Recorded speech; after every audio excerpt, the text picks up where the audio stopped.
This is Matt Coyne, host of The Cheap Seats. Thank you for listening to the following broadcast here on Public House Media.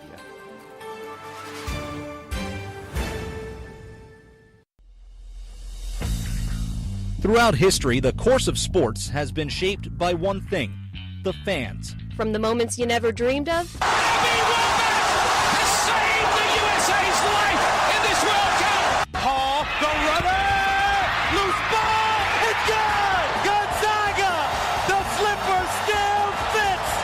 To the moments that still give you nightmares. Behind the bag, it gets through Buckner.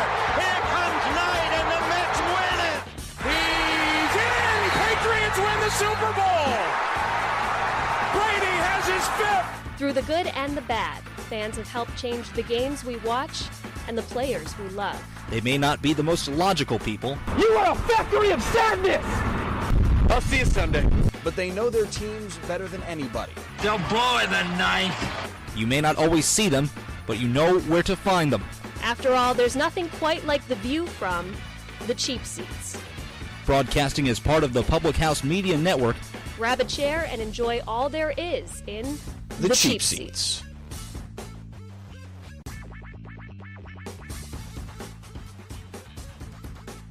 Welcome into the Cheap Seats here, ladies and gentlemen, on this Tuesday, March 5th. The madness is upon us in one way, shape, or form. March Madness set to begin here, and we're not talking Selection Sunday. We've got a couple of weeks for that.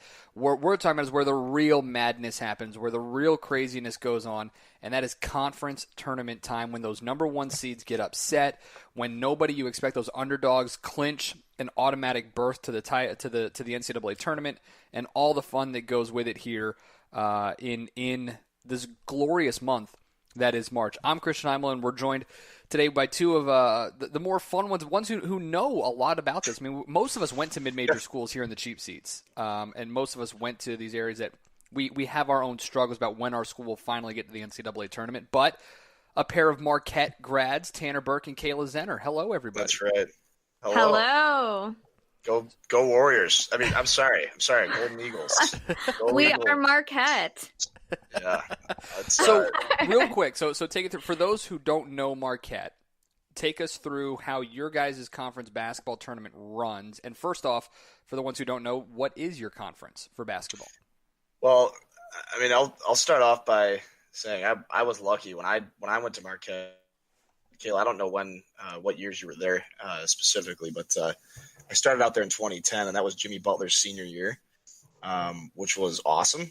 So I got to see Jimmy Butler play, and I was lucky enough to see 3 Sweet 16s and an Elite 8 while I was at Marquette. And this year it looks like we're poised for another deep run, so it's exciting. Yeah, I was there the year later. I started in 2011, so yep, I was pretty spoiled. Definitely. It was a good time.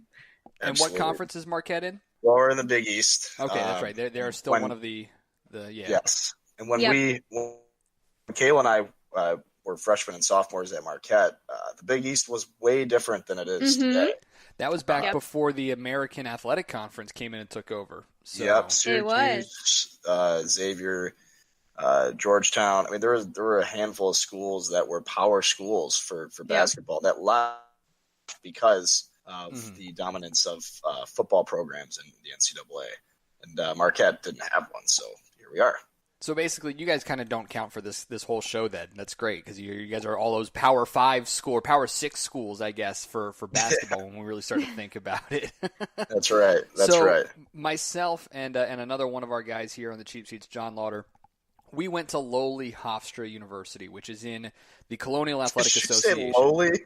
Lowly Hofstra, because well, okay, I'll get to it. Hofstra. So, lowly Hofstra, because even though for, I believe it is now the second straight season, if I remember correctly, we are the number one seed, regular season champions in the Colonial Athletic Association, have not made the big dance in 17 years. In fact, the last time Hofstra was in the NCAA tournament, Speedy Claxton was the player of the year, Jay Wright was the head coach, and the Pride were actually in the America East Conference. So that's how long it's been since we've had a taste of the big dance. But, fingers crossed for Joe Mahalik and Justin Wright Foreman and the guys here this year. We're going to get to a lot of these conferences. We're not going to break these things down. We're not going to give you X's and O's of what's happening in the SWAC or the Big South. But what we are going to do is because every conference is unique, and the conference tournament setups are debated every single year around this time.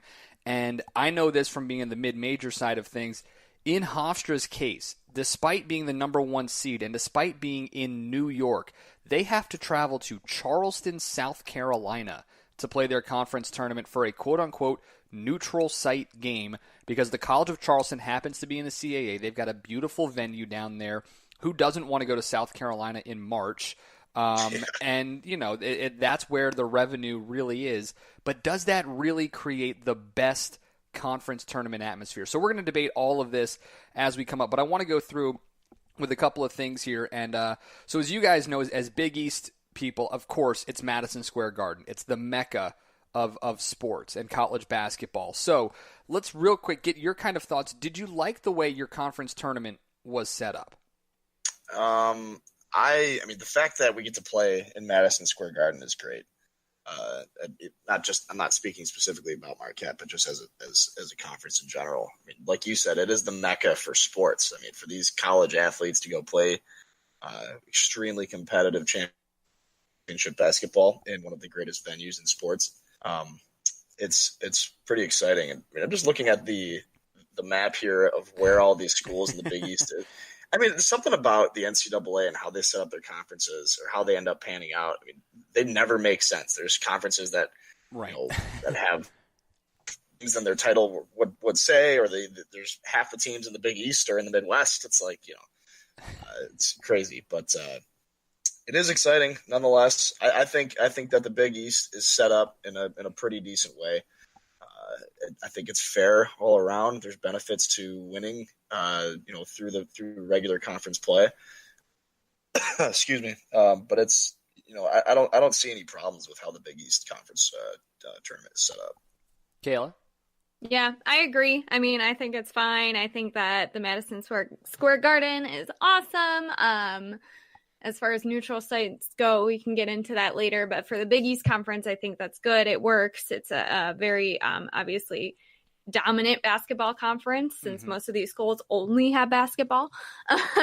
Exactly. Yeah, but I like too how there is some benefit to winning your regular season conference title, as I think that you should be honored for that in some way, shape, or form. So yeah, I like how it's set up. And then being a Big Ten grad for grad school, we also play at Madison Square Garden. We rotate every couple of years between Chicago, New York, and DC, but similar setup as far as going to a big sports venue in a big city.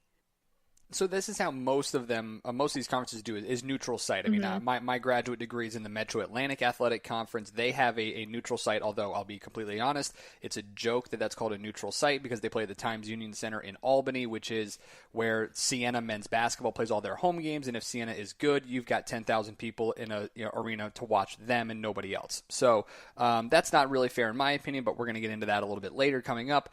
There are other conferences, though, that have a little quirkiness to them. One of them is the Big South, and I've never heard of this until I recently moved down to North Carolina, where High Point University is right here. They are a member of the Big South. In fact, this year they qualified for a first-round bye, so good on them, coached by Tubby Smith right now. So the Big South has it where that's 11 teams in their tournament. The top 5 all get a bye. And then the first round games are hosted by the highest seed. Pretty routine, actually somewhat normal for these mid-major conferences to do. Where it gets weird, though, is that the quarterfinals and the semifinals are at a neutral site location. This year it's on the campus of Campbell University in Bowie's Creek, North Carolina. And then what ends up happening is the final is hosted by the highest remaining seed. Which is so strange to me. It doesn't seem like any of that really makes sense.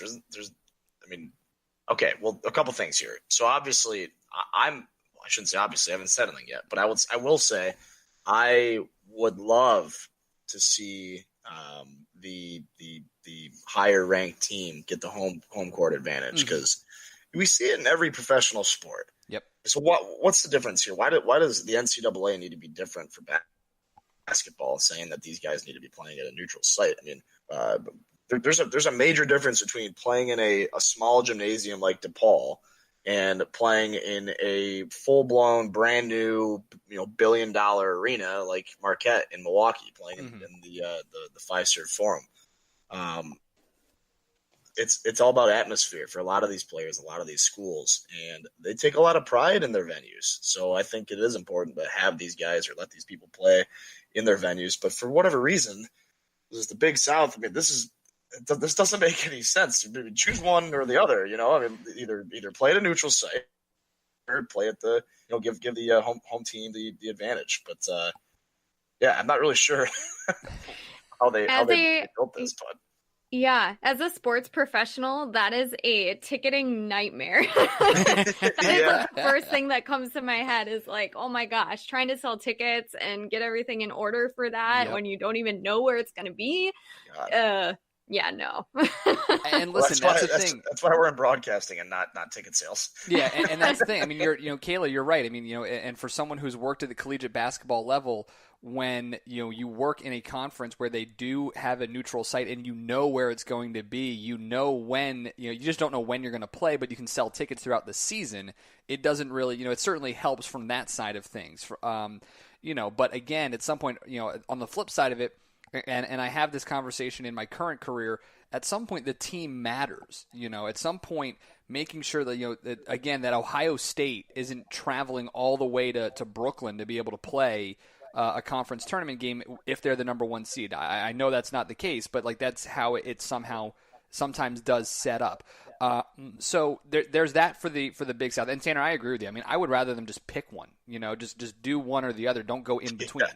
So here's where it gets even weirder for some schools. If you are in the Sun Belt Conference, this is one of the strangest things I've ever seen. So the Sun Belt, they used to do it where it was a neutral site. Now, what they've done, starting with the 2019, so I believe starting this year in the Sun Belt tournament, 10 of the 12 teams actually qualify. So the bottom 2 teams are out. The top 4 seeds get a bye into the quarterfinals, where seeds 1 and 2 get a double bye into the semis. The bottom 4 seeds, right? The bottom 4 seeds play first-round games at their campus site, higher seed host. Then they all go to their neutral site, the Lakefront Arena in New Orleans. Okay, fine. That's not where it gets weird. Where it gets weird is next year, I guess, because in the 2019-2020 season, tournament seeding, which is normally for everybody else in the country based off overall conference record, in the Sun Belt, I'm going to need you guys to follow along here because this is going to be tough. So if you're listening, you might want to, if you're listening in your car, you might want to pull over and get out a pen and paper and write this down because it's going to be difficult. Once all teams have played 16 conference games, they get divided into 3-team pods based on league record. Wait, top 3. We're calling them pods? Yes, they're calling them pods. Top 3 in Pod A, 4, 5, and 6 in Pod B, 7, 8, 9 in Pod C, 10, 11, 12 in Pod D. They then will be locked into potential tournament seeding that falls within their assigned pods. They then play home and homes within their pods to finish out the 20 games. So you don't even know your last 4 games of the conference schedule until you get into these pods. What is this? Who designed this crap? I mean, you're telling our listeners to try and follow along, and I mean, I'm barely following along. What is the point of this? I can't even figure it out. But so if you're South Alabama or Louisiana or Georgia State or Arkansas State or Troy or I am so sorry for you guys. I really am. So let me get this straight. So you're setting these guys up in pods, 7, 8, 9, 10, 11, 12. Right. And then, so would the winner of that pod move on and play, like, let's say 10, 11, 12, let's say the 11 seed wins or whatever, wins that pod. Or pod, first of all, is great. So thank you for bringing your pod into this podcast. But so let's say the winner of 10, 11, 12 wins that pod? They play the winner of 7, 8, 9, or is it they play 1, 2, 3? So basically, here's how it happens. Tournament seeding then for the Sun Belt Conference is determined based off your performance within your pod, ignoring your first 16 conference games. So you could go 16-0. Yeah. You could go 16-0, right? 16-0 in your first conference games, and you are the number 1 seed placed into Pod A. But you go 0-4 in Pod A, you're now the 3 seed in the conference tournament.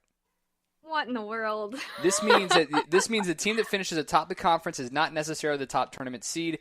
It would be possible if said team did not finish with the best record within its pod, or if a team that was assigned to Pod B, or if it was assigned to Pod B. Like, this is where it gets weird in the Sun Belt Conference. It is so strange, and I feel so bad for these players and for these schools trying to figure this out.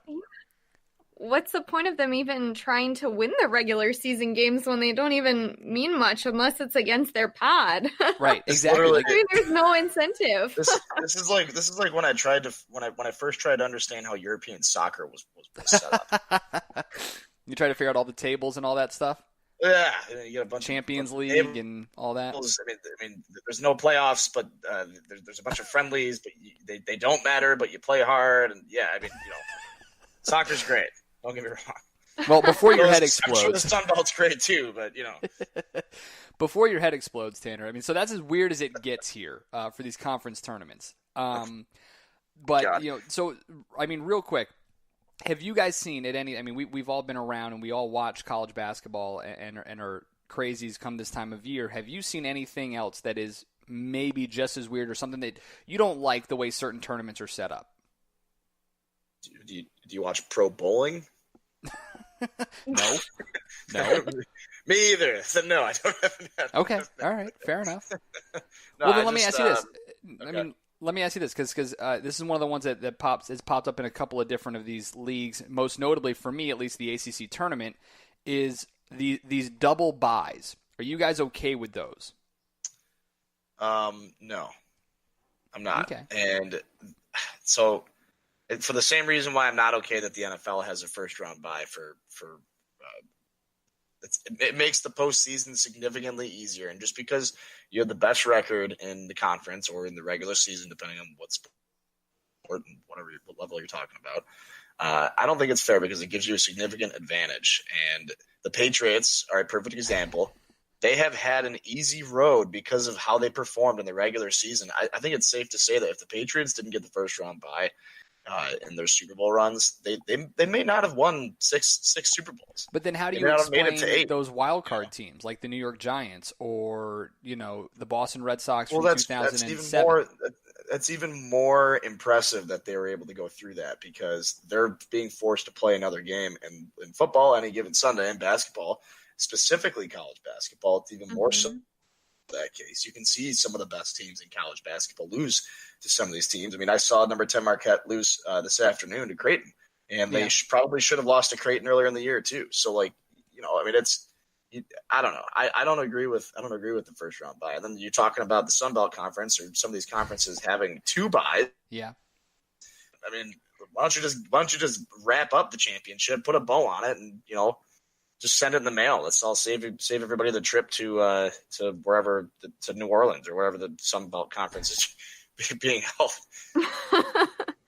Yeah, I agree. I mean, part of the idea of the conference tournaments in basketball is so that certain teams have a chance to get into March Madness that normally wouldn't have the chance to get in. Those Cinderella teams that come from the bottom and win their conference tournament all of a sudden and surprise, now they're in the March Madness tournament.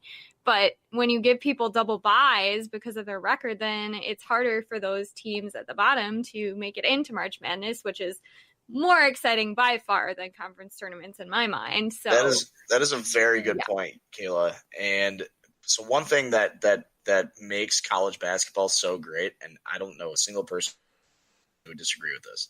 One thing that makes college basketball so great is it's not even, I wouldn't even really call it the NCAA tournament. It is March Madness. And the reason we call it March Madness is because you get teams like Davidson that nobody's heard of. This kid named Steph Curry, who comes out and just blows up.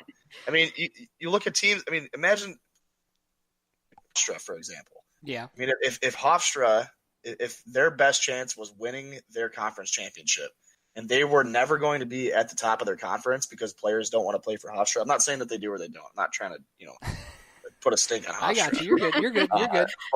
But these power schools who are out here winning conferences every year, you don't give the little guy a chance to make it to the NCAA tournament, like Kayla said. And it's a phenomenal point. And that's their only chance. That's their only opportunity. Right. So to have a Cinderella like that for a school that, people have never heard of, UNLV. I mean, I don't know. I mean, Loyola, I think, Maryland. I get it. Yeah. No, I'm sorry, Loyola, Chicago. I understand that stuff. But, when you look at, for me, the double buys, I mean, here's how it is. I would rather, because you look at the ACC where I believe currently there are, I think it's 15 teams that are currently in the ACC, if I remember correctly, and the top 3 get a double, or excuse me, the top 4 get double buys into the quarterfinals.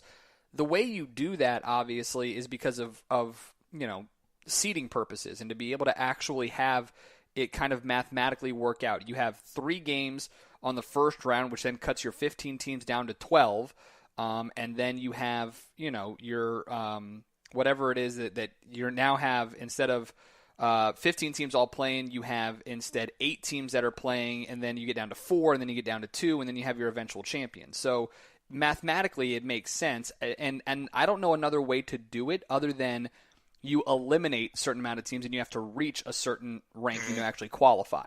So, I mean, I'm okay if there are no buys. I'm okay if there are no buys, so long as you put a qualify, like for the ACC. Oh, you have 15 teams. Well, the top 8 actually qualify, and that's how top 10. The top 10 qualify, and the top 2 get a bye. Like whatever it is. Playoffs, man. That's how we do it in professional sports. I mean, we're not going to let everybody into the playoffs and have a chance to win a championship. Yeah, but we talk about this in football, or we talk about this in college basketball, and talk about expanding the college basketball tournament. Talk about devaluing the regular season. Isn't a double bye in your conference tournament what valuing the regular season? Isn't it doing that? Yes, I will say it definitely. I mean, I look forward. I'll be honest. I look forward to the Big East tournament every year. It's always exciting. Oh yeah. But when Marquette loses their game in the Big East tournament, I'm never really that upset because I don't care about the Big East tournament. Marquette can win the Big East tournament or the conference championship this year. That's great. Well, how are they going to do in the NCAA tournament? How's March Madness going? But see, and that's where for Power 6 schools in basketball, that's where it doesn't matter. For the little guy, for the Siena, for the Iona, Monmouth, Loyola, Maryland, Hofstra, Florida Gulf Coast, for those teams, their conference tournament means everything. So unless you're going to start allowing and you're going to actually put a cap on how many Power 5 or Power 6 schools get into the NCAA tournament, it's not going to matter to anybody because we know that, like me sitting here, I know for a fact that Hofstra, despite being, I think, 25-4 this year, if they make their conference championship game but they lose, they're not going to the NCAA tournament. I know that. That's not fair, but, that's the point of winning your conference champion. So I will happily take the bye in the first round of the CAA tournament as a Hofstra alum. I will happily take that. Okay, that's fair. I definitely see where you're coming from because, I hate seeing a team play so well and, like you said, go 24-5 or 25-4 or whatever, right? And not even have a look at the tournament. I mean, yeah.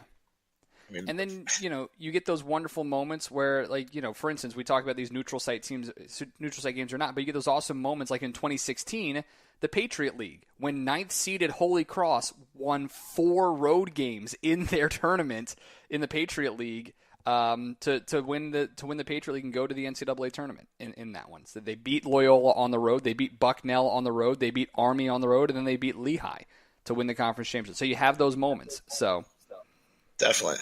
It's kind of fun. Absolutely.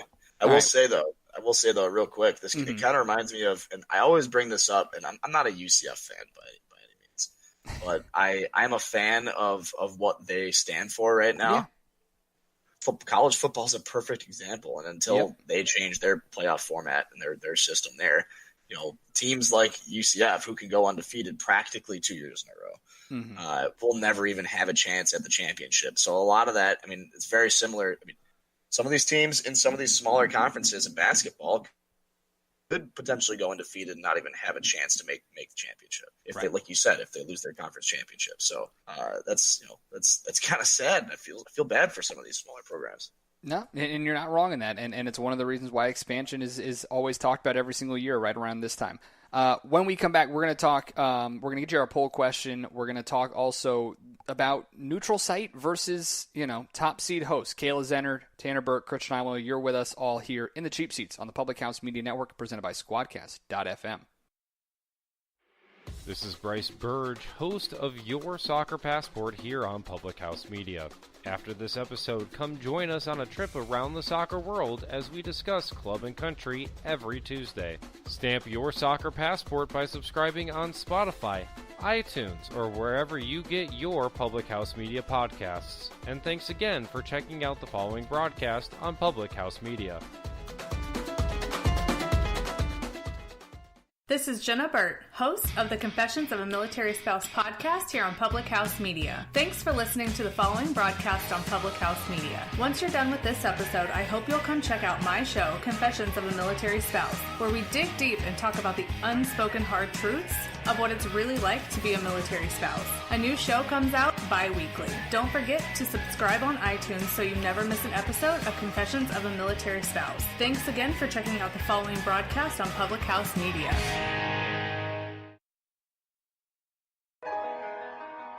Ain't this what they've been waiting for? You ready?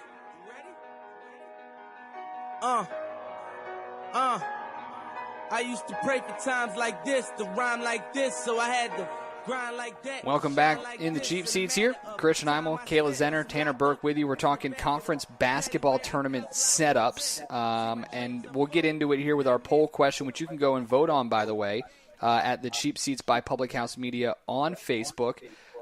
We've kind of touched on it, but we'll really get into the conversation here. Which setup do you prefer? Now, there are a couple of different ones. We've already talked on the craziness of the Big South and the Sun Belt Conference. But more often than not, you have two options here when it comes to college basketball tournaments. Neutral site or number one seed hosts. And now usually where we see the number one seed is in those other smaller non-revenue generating sports like softball, lacrosse, baseball, and all that stuff. So I will ask this unto you, Kayla and Tanner. Which do you prefer, the neutral site or the number one seed hosting the conference tournament? For me, it depends. I don't know how to answer this because it kind of depends on the conference. So for the Big East, like we were talking about, or the Big Ten, venue like Madison Square Garden makes a lot of sense. People are traveling from all over. It's not necessarily a centralized location, but it's a good location for people to travel to that are alumni from those schools. Those conferences are going to draw a big audience so that can fill a venue like that. But for the smaller, lesser known conferences, I think there's more advantage to going to whoever is the top seed and having them have the home court advantage. I mean, you're not going to fill up a place like the Madison Square Garden, so having it at a neutral site, sure, could be cool, but is it really going to draw? Is it really going to make a difference? Versus having it at a home court might make a huge difference in the tournament for these people. So. I mean, she's right. I mean, it really depends on the conference. Schools aren't going to benefit from playing in some of these professional-sized venues. However, it should be cut and dry. You either have the whole tournament at a neutral site, or the whole tournament is spent playing at the top seeds or the higher seeds home court. And there shouldn't be any in between. So, like I said earlier, there is a huge advantage to having the home court in basketball. I mean, almost more so than in professional basketball would be college basketball, because there are venues like Duke or UNC that people don't want to play at because of how small or how intimate or how difficult it is. I mean, you look at a place like Duke, who, I mean, forgive me, I don't know what the capacity is, but I know it's a smaller venue and it's one of the toughest places to play in college basketball. Mm-hmm. And then you look at Marquette. You got a venue that has 18,000 seats in it. I mean, those are both extremely different realities when you're talking about the fan experience, the playing experience, and the viewing experience. on television. So to have conference play in these venues and have the advantage go to whoever the top seed is, the higher seed is, I think that's awesome. But then you're talking about letting college athletes play in or some of these bigger venues, neutral site. That's also very cool. I don't know if I can really choose one or the other. I think they both have their advantages and disadvantages. However, me personally, I would prefer to go to a home game in the tournament and watch my team play at home and try and win a game, or even on the road. And that's the thing. I mean, for me, when I look at these things, and having done it at the mid-major level, when you look at a neutral site, no matter where it is, or no matter who the host school may be, like I mentioned earlier, College of Charleston in the CAA or Siena in the MAC, it's difficult to do it in a true neutral site game when that school isn't playing late in the tournament. If Siena gets knocked out in the first round of the quarterfinals, that's an empty venue with a 10,000 seat capacity. Nobody really goes there. And I think that's my issue with neutral site is, and this was a great piece that was done by 538 right around this time last year, the conference championships being far from the geographical centers of their conference. For instance, the Big Ten, whose geographical center is Knox, Indiana, having their tournament location at Madison Square Garden 660 miles away from their geographical center. The closest conference of the Power Six, Big 12, Pac-12, SEC, ACC, Big East, and Big Ten, the closest one was the Big 12, whose geographical center is in Gentryville, Missouri, but their actual location is Kansas City, Missouri, 196 miles away. You're at least in the same state. But, that's about as close as they could have possibly gotten being there in the Big 12. So that's my biggest thing, is these neutral sites can work if it's close enough for, Kayla, as you mentioned, those alums, those fan bases to be able to actually go to. I get it. It's Madison Square Garden. People want to go to New York. But I'm telling you right now, having been in New York when those things happen, the original Big East, back when it was still Syracuse and St. John's and Villanova and you had UConn and you had all these teams and whatnot, Louisville that was there. It was so much better because it was close enough for people to go to.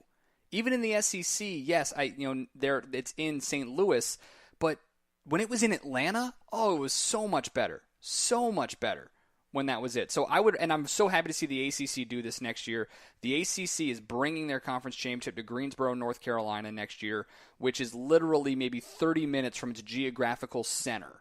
So it's going to be so much easier for a lot of these schools to actually attend, actually go to, and you're going to have a great opportunity to be able to see some really good college basketball. So for me, I'm on the side of the number one seed hosts. I think you've earned that right. I think it values the regular season more, and it creates such a more exciting atmosphere that plays so well on TV when you can, you're at home and you can storm your court because you just won a conference championship. Absolutely. And then if you lose, the winning team, the underdog, gets to say, hey, not only did we beat this team, we beat them on their own court. That's even more credit for your resume to get into the NCAA tournament. Most definitely. Or your seeding. It absolutely, I agree with you, Christian. I would have to say the higher seed should get the home court advantage because you've earned it. And that's how every other sport operates their playoffs. Professionally or collegiately, it makes the most sense. In certain aspects, certain conferences where you can advertise and exploit the popularity of the conference and play it in New York or Chicago or wherever, I get it. It's all marketing. It's all money. Everything's based off of money. But, I mean, you earned the right to have the home court advantage. That's how we do it in every other sport. And maybe it doesn't have to be, the true home arena. Like, for instance, for anybody who's ever been to Draddy Gymnasium, it's 2,500 people if you're lucky there. And it is very, very – it can be very cramped. And it's not easy to get to. Is it actually called Draddy Arena? It is called Draddy Gymnasium, and actually it is a old airport hangar that was donated by, I believe, LaGuardia Airport. It's been around for 60, 70 years, yeah.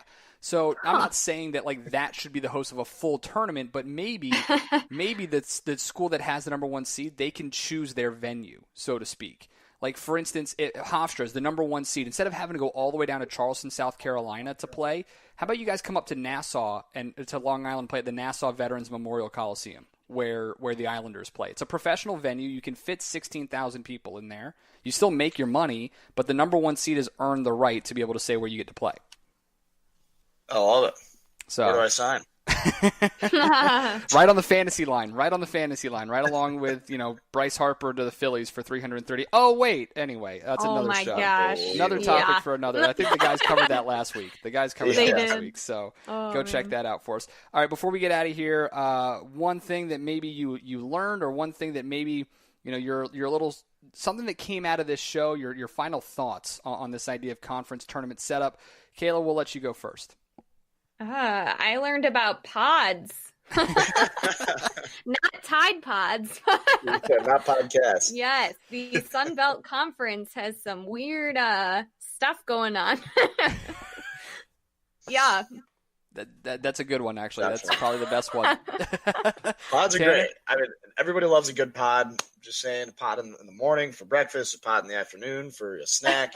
Oh, coffee. I like it. Yeah. Coffee pods. Yeah, there you go. Oh, that's what. Oh, you were okay. All right. I didn't realize how different these conference tournaments were set up, but it is exciting. Honestly, I'm gonna have to watch the Sun Belt and some of these other conferences just to see how it all plays out. But yeah, I mean, I think I'm still split. I don't know if I really have a preference between whether I would want it to be seeded or whatever, however you want to host it. But one thing I learned is the tournament's going to always grow. They're going to find a way to throw more teams in it, and we're always going to complain about how teams didn't get in and how shouldn't have gotten in, and et cetera, et cetera. So I think at the end of the show, we're still in the exact same spot we were when we started. So I am thankful for. I don't disagree with you there. And for me, it's not so much. I mean, the Sun Belt Conference is just crazy. It's weird, but this is one that I wasn't surprised. I was very shocked by, because I wouldn't think that this was a thing. But I don't know if you guys knew this. In the ACC, the ACC does not recognize a regular season champion. They just have a number 1 seed in the tournament. So you can't claim that you're the regular season champs of the ACC. What it does allow, though, is it allows the regular season winner to hang a banner if they want, that as long as the banner says that you're not the official ACC champion. But they don't actually recognize a regular season champ. What's the point? It's like a participation trophy. Yeah, UCF hanging a national championship banner. Yeah, very, very, very strange. So okay. One thing we did not get to was the Ivy League. They have announced that they are going to, and we'll just get your quick thoughts if you guys like it or not, but the Ivy League has announced that this is to be the last year that they're going to play the Ivy League tournament at the Palestra, the Cathedral of College Basketball. It's a gorgeous venue in Philadelphia. And now every school is going to rotate hosting the tournament over the next, however long it takes to rotate through. The next 8 years, I think, is what it is. So I think that's kind of cool. I mean, it gives people a chance to. I mean, I don't know what Harvard's arena or stadium or venue it's small. Looks like. It's nice, but it's small. It would be cool to see some of the inside some of these venues, different Ivy League schools, because God knows I'm never going there. So I don't think they'd let me through the door, even if I was just going to watch a game. But I don't blame them either, But yeah, that's I think that's kind of cool. Why not? Yeah, interesting concept as we're talking about the importance of home court advantage. Yeah. But in the Ivy League, is there even I don't know. I mean, do the students go to these games? I'm not sure. I don't know. They're too busy. We wonder if some kids are going to class at other conferences, or they actually go to athletic events in the Ivy League. So unless we're talking about Ivy League football in the 40s and 50s, I don't think exactly. I don't think it's the same kind of NCAA sport. Exactly. Well, we got to get out of here. We appreciate you guys joining us. Kayla, Zenner, Tanner, Burke. As always, you can find us on the Cheap Seats at Public House Media on Facebook. And don't forget to subscribe and review on Apple and Google Podcasts. We'll see you next time in the Cheap Seats on the Public House Media Network, presented by Squadcast.fm.